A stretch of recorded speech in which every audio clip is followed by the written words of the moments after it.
This is George Dionne of the Rock is George podcast, and this is a KNAC.com exclusive interview with guitarist NIGE ROCKETT of the UK thrash metal act Onslaught.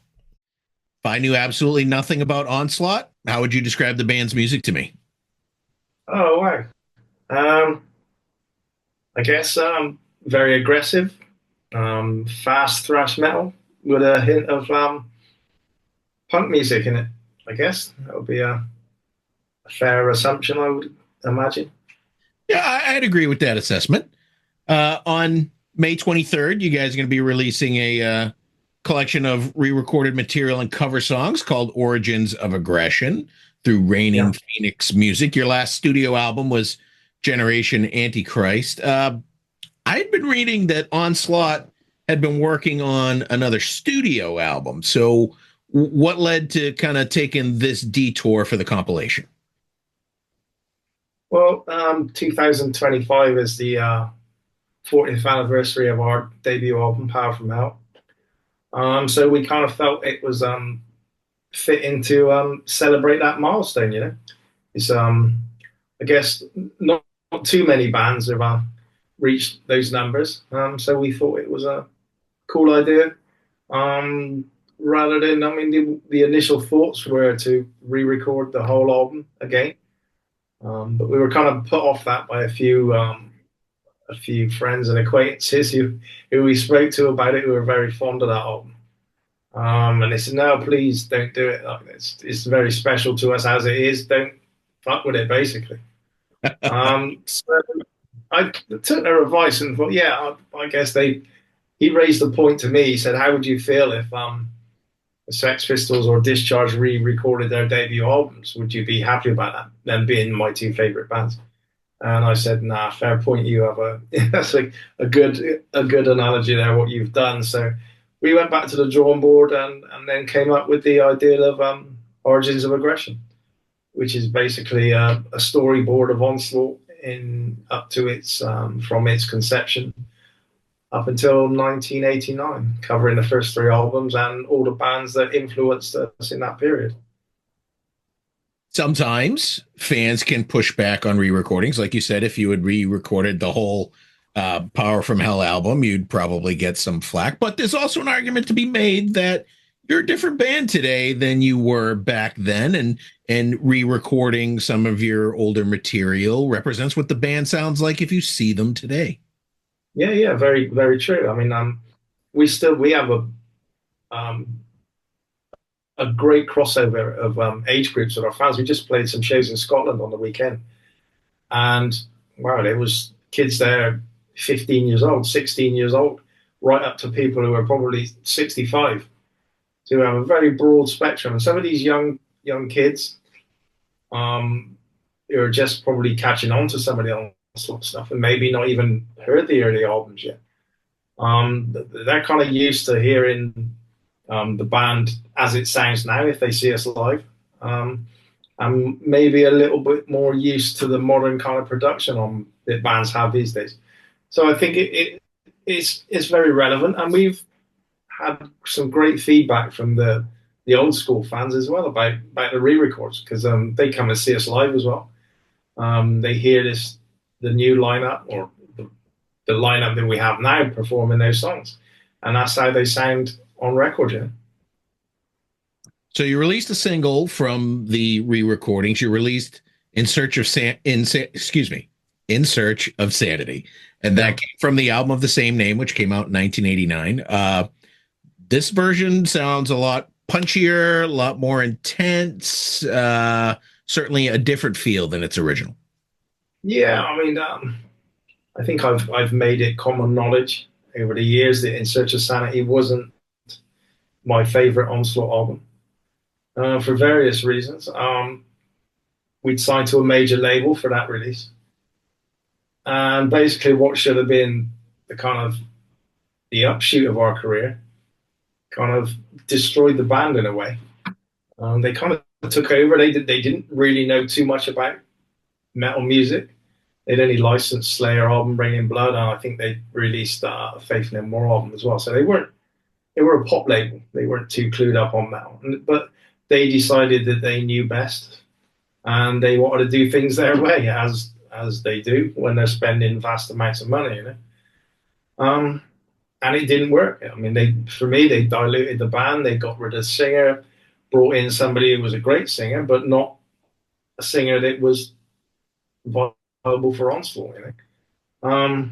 So I love the songs on the record, but they just didn't sound like Onslaught. So now with the re-record of In Search of Sanity, you hear the kind of way we wanted it to sound originally and how it did on the demos in effect. So yeah, it was nice to hear it like that, properly recorded in true Onslaught fashion, if you like. Now, were there any songs that you wanted to get in on this collection from the past, but you couldn't because of spacing issues or things like that? I think we got on there pretty much what we wanted to do. We re-recorded the very first two songs I wrote for the band, which is Thermonuclear Devastation, Black Horse and Famine, and then we took the best tracks from the next three albums. So you get a broad spectrum of from the very first songs we recorded up until the end of the period at '89. You know, so I think it was a kind of best of, if you like to call it that, of Onslaught from that period. Now, even though this is in honor of the anniversary of Power from Hell, you have more tracks from The Force on it. So I feel that maybe The Force is a more important album to you. Yeah, I think it's more important to the fans as well. I mean, whilst Power from Hell did us amazingly well as a debut album, um, the Force definitely sent us next levels up. You know, so it's kind of a very special album for the band, and I think the songs are much stronger on there. I think what did we do? Did we do three songs from Power from Hell? Two songs, maybe. Then, but the Force is a much stronger album, I think. Well, The Force opened some doors for you back in 1986. Why don't you tell me a little bit about touring in support of that album? You played with Motörhead, Exciter, Creator, Sabat, some really big names in the genre. Yeah, I mean, as you said, definitely opened the doors, and the biggest thing for us to come up, and the album hadn't been out that long, is got a phone call from the one of the MDs at the label saying, "Get your suitcases packed. You're going on tour with Motörhead." So it was like, wow, that's where does this come from? And it was probably the best months of our lives going out with that band at that time. And again, it took us up to new levels that we'd never reached before. I mean, we were kind of used to playing like 300 to 500 capacity venues at best, and then you're out with Motorhead 2 weeks later playing to like 8,000 people a night. So it's absolutely amazing, and they taught us so much. They looked after us so well when we were on that tour, and it just changed the whole outlook of the band for us, and the professionalism we learned from that tour. Um, and it was just the best experience you could ever wish for. Probably they probably helped build up your alcohol tolerance level too, being young. All sorts of tolerances. But yeah, I mean, we got on. We got on. So even from day one, we got on with these guys like a house on fire, you know. And we just became good friends on that tour, you know? Drinking every night together after the shows, dining together when we were on tour. So it was incredible. They just really looked after us. And in honor of Motorhead, you guys cover Iron Fist on this collection, and you actually released a video for it as well. So, kind of, why in particular Iron Fist when you could choose from, I don't know, 180 songs by Motorhead? It's it was all down to that tour again. We arrived in Zurich in Switzerland the first night of the tour when we joined it. We arrived around, I think it was like 5 in the afternoon. Walked into the hall where they were sound checking, or just about to sound check. And all the guys are still on stage. Lemmy's not there, but it's only us and the crew in the hall. About 5 minutes later, Lemmy strolls out, just stamps on the floor with his cowboy boots 4 times, and they crash into Iron Fist, and it just fucking blew me away. I mean, I'd seen bands before, but there's bands live, and Motörhead Volume live is just off the scale, and it just pinned me to the wall. I'll never forget that. It was just like, what the fuck is this? Like, so heavy, so powerful, so loud. And that moment just stuck with me.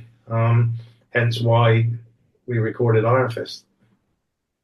So a lot of punk material being covered in this collection. I mean, obviously you got the metal legends like Motorhead and Judas Priest, but you also have the Sex Pistols, Discharge, Dead Kennedy. Onslaught originally started as a punk band, didn't it? Yeah, yeah, yeah. I was a punk rocker since I was 12 or 13. I remember picking up the Sex Pistols album on the very first day of release. I was into stuff like Bowie, T Rex, and The Sweet before that. And then the hype around this album, you just got to go and get it. So saved up all my pocket money, up to the record store, got the album, ran home to listen to it, put it on, and it was another one of those like, what the fuck moments is this? Like, crashed into Holidays in the Sun, and my life has changed forever from there. That album just completely changed everything in my life, my attitude, the music I wanted to listen to. I guess my parents didn't like it very much because the direction drastically changed in my life from there. But again, that's why that track's included. It was the first real incredible song that I'd ever heard, and it was totally unheard of anything like this before. It was absolutely insane. So that was why that's got the inclusion on there. And yeah, we started off as a punk band. Couldn't play very well. Had some basic lessons from a guitarist in a band called the Vice Squad, who lived just down the road from me. I didn't know. Well, I went to one of their gigs one night. Got talking to him after. Found out I live literally 5 minutes walk away. And we got talking. He said, "Come down for a coffee and I'll show you some guitar basics," which he did. Done that a few times, and I was off then. We were able to go out and form our own band and start writing our own music. And instead of actually watching and enjoying other bands do it, we were going to start doing things for ourselves. And look where it led you. 40 years later, you're still talking about Onslaught. If you'd have told me that then, I just said, no way, man. It's just like off the scale. I mean, 43 years now, and it's like we're still going. And yeah, it's just unbelievable, absolutely unbelievable from where things started to where they are right now. These bands that you covered on the compilation here, do you have an opportunity to share the stage with anyone besides Motörhead? We played with on there GBH, Discharge, UK Subs, Judas Priest. I don't think who else is on there now. Never played with the Dead Kennedys, which was a shame. Yeah, Killing Joke, maybe. Did we play with Killing Joke? Yes, we did. Yeah, a festival in France. It was cool because a friend of mine is their tour manager, so I got a chance to meet all the guys, and they were really cool as well because they were a big influence back in the early days because they came out kind of in between the two eras of punk, but they had such a heavy kind of industrial edge that it was really kind of unusual. It was very dark, and I remember just all the people who were into punk music that really got massively into Killing Joke as well, even though it was so different. But incredible band. So sadly, I don't think we'll be hearing anything of them in the future, as Geordie sadly died. But their legacy is amazing. Origins of Aggression is your first album for Reigning Phoenix Music. You were previously with AFM Records. How did you end up signing with Reigning Phoenix? Well, our contract had expired with AFM, and Niels, who's now at Reigning Phoenix, was the MD of AFM, and another guy that Jochen Richard was CEO, I think, of AFM. So they offered us a very generous new deal with AFM, which we were only too glad to sign because both of those guys are big Onslaught fans, you know. So you want to be where your friends are, where your allies are. It's always good to have nice allies within a record company. But then I guess about 9 months to a year later, both the guys left AFM, and that was kind of like a what the fuck moment for us because they, as I said, they were our allies, and we had nobody else there. A lot of staff had changed because there was a lot of things going on behind the scenes, and then the next thing we knew that Niels and Jochen had formed Reigning Phoenix Music. So it was like, right, okay, this is not cool. so, so I phoned Niels up. I said, Niels, would you be interested in signing Onslaught for Reigning Phoenix?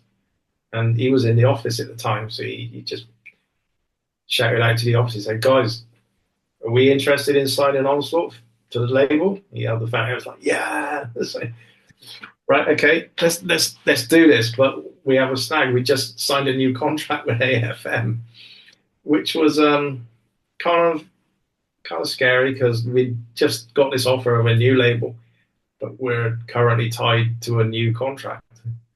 But I think as AFM are kind of changing direction with what they're doing within the label, we asked kindly if they would release us, and we negotiated terms on some of the back catalogue, what we've got with them.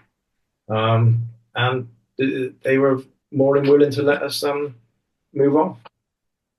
So it was great. I mean, then we immediately signed to Reigning Phoenix, and all happy again. I mean, the label have been absolutely off the scale good so far with what we've been doing, with all the marketing that's going on and the press. They've been incredible. Really a massive step up for us at the moment. So long may that continue because I think we're going to do good things together. You mentioned you played a live show recently. I believe it was the Mirror Fest in Portugal. What are your future live performance plans for 2025? Let's say we played Portugal 2 weekends ago. Came back. We did 3 shows in Scotland this weekend, which was cool. These warm-up shows for our upcoming tour, which starts on the 28th or 29th of May in Europe. So I think that's nearly 3 weeks we're going out for that. So really looking forward to that because it's going to be the kind of first proper tour we've done since the lockdown. So we've just been concentrating on festivals all that time. I had loads and loads of festivals, but no actual tour as such. So it's going to be our first one since lockdown, as I said. And then we're off to Australia later in the year, which is another first for the band, which is amazing. We've been trying to tie up an Australian tour for so long now, and it's finally happened. So that's really exciting. I think we're going to be tying in maybe China, Japan, and Dubai and stuff around that, so to break the flights up on the way there and the way back, because it's kind of like 24-hour flight from the UK. Loads of festivals coming in. We're looking at a possible US tour maybe in October. We're just discussing that with our agents at the moment. All our work visas are in place, so there's no problems there. So everything's set up nicely for this year and next year. And you're also celebrating the 40th anniversary of Power from Hell on the tour. You're playing the full album, right? Yeah, playing the full album, which I guess is like just over 40 minutes long. So it gives us a chance to play the full album and then also play a selection again of more Force stuff and more recent albums as well. So you're getting a good mixture, and it seems to be working really well. Like I said, we've done probably we played 2 shows on the 70,000 Tons cruise. Did Portugal and the Through Scotland show, so that's 6 shows we've done, and the response has been really good. obviously the set's coming together more smoothly the more shows we play. But it seems it really clicked on the weekend, and it felt like the show was right. We got all the links right, and the tracks in order right. So it feels like it's coming together nicely. You know, good balance of old and new, really. In 2022, Onslaught was inducted into the Metal Hall of Fame, which is the organization run by Pat Gisaldo. You were inducted with Tony Harnell of TNT and Voivod and a couple others. They awarded you the honor at the Maryland Death Festival. How did you originally find out about being inducted into the Metal Hall of Fame?